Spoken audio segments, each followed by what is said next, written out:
அன்பின் வாழ்த்துக்கள். ராமனுக்கும் ராவணனுக்கும் பயங்கரமான போர் நடந்துச்சு. அது உங்க எல்லாருக்குமே தெரியும் தானே. அப்போ ராமன் ராவணனை கொன்னுட்டாரு. ராவணன் அதுக்கப்புறம் என்ன ஆனார் தெரியுமா? நேரா வைகுண்டத்துக்கு போனாராம் பெருமாள் கிட்ட. என்ன ஆச்சு? அது எப்படி? அவர் தான் ரொம்ப கெட்டவராச்சே, அப்புறம் எப்படி கடவுள்கிட்ட போக முடியும் அப்படின்னு தானே கேட்குறீங்க. இதே கேள்விதான் எனக்கும் வந்துச்சு. அதுக்கு என்ன பதில் கிடைச்சிச்சு தெரியுமா?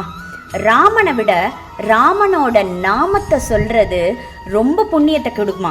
அதுதான் இந்த ராவணன் என்ன செஞ்சான், எப்போ பார்த்தாலும் நான் ராமனை கொல்லணும், நான் ராமனை கொல்லணும், நான் ராமனை கொல்லணும்னு ராமா ராமா ராமா ராமான்னு சொல்ல சொல்ல அவன் ஆட்டோமேட்டிக்காக அந்த பகவானோட காலடியில் போய் விழுந்துட்டானான். இதுதாங்க உண்மை. நம்ம என்ன காரியம் செஞ்சாலும் கடவுளோட நாமத்தை சொல்லி நம்மளோட இஷ்ட தெய்வத்தை வேண்டின்ட்டாலே போதும், நமக்கு எல்லாமே கிடைக்கும். உண்மைதானே?